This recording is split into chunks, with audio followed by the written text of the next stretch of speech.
नमस्कार मंडळी, आईच्या पाहुणचार मध्ये मी आपलं स्वागत करते। आज आपण चटपटीत असे वर्षभर टिकणारे आवळ्याचे लोणचे कसे करायचे ते पाहणार आहोत।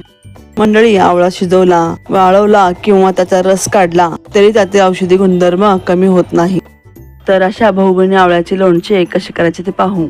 आवळ्याचे लोणचे करण्यासाठी 10 ते 12 आवळे स्वच्छ धुवून त्यात आवश्यकतेनुसार पाणी घालून ते शिजवून घ्यायचे। आता या शिजवलेल्या आवळ्यातले पाणी काढून पाणी पूर्ण निथळल्यावर त्याचे छोटे छोटे काप करून घ्यायचे। मंडळी, आवळ्यातील व्हिटॅमिन सी रोगप्रतिकारशक्ती वाढवण्यास मदत करते। आवळ्यातील फायबरमुळे पाचन क्रिया सुधारून वजन कमी होण्यास मदत होते। आवळ्याच्या सेवनाने हिमोग्लोबिन वाढून अशक्तपणा दूर होण्यास मदत होते।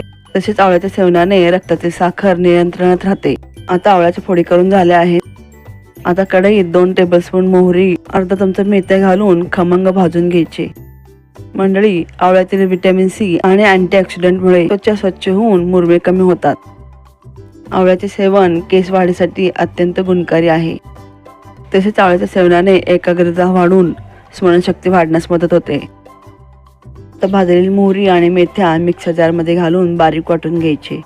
मंडळी, आवळ्यापासून आवळ्याचा रस, आवळ्याचे लोणचे, आवळ्याची चटणी, आवळ्याचा मुरांबा, आवळा सुपारी, आवळ्याचा मुखवास असे अनेक पदार्थ केले जातात। तसेच अगदी केसांना लावायलाही आवळ्याचे तेल केले जाते। मंडळी, आता बारीक वाटून झालेल्या मोहरीमध्ये 2 चमचे लाल तिखट घालायचे, अर्धा चमचा हळद घालायची, पाव चमचा हिंग घालायचा, 2.5 ते 3 चमचे मीठ घालायचे, 2 चमचे साखर घालून हे मिश्रण बारीक वाटून घ्यायचे। अशा प्रकारे हा आवळ्याचा लोणची मसाला तयार झाला। आता हा तयार मसाला आवळ्याच्या फोडीमध्ये घालून छान मिक्स करायचा। मंडळी, मी तुम्हाला आठवण करू इच्छिते की तुम्ही माझ्या चॅनलला पहिल्यांदा विजिट करत असाल तर सबस्क्राईब करायला विसरू नका। माझ्या येणाऱ्या पुढील रेसिपी पाहण्यासाठी बेल आयकॉनवर क्लिक करा, जेणेकरून माझ्या रेसिपी तुमच्यापर्यंत पहिल्यांदा पोहोचतील। आता एका कढईमध्ये अर्धी वाटी तेल गरम करून त्यात 1 चमचा मोहरी घालून त्याची फोडणी करायची। आता ही फोडणी गॅसवरून काढून त्यात पाव चमचा हिंग घालायचा, पाव चमचा हळद घालायची, 1 चमचा लाल तिखट घालायचे। आता ही फोडणी लोणच्यात घालायची।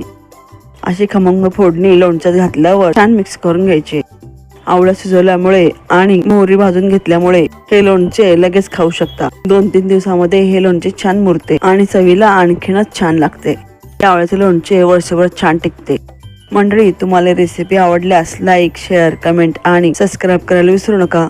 मंडळी, पुन्हा भेटू अशाच नवीन रेसिपीसह। तोपर्यंत मस्त खा आणि स्वस्त रहा। धन्यवाद।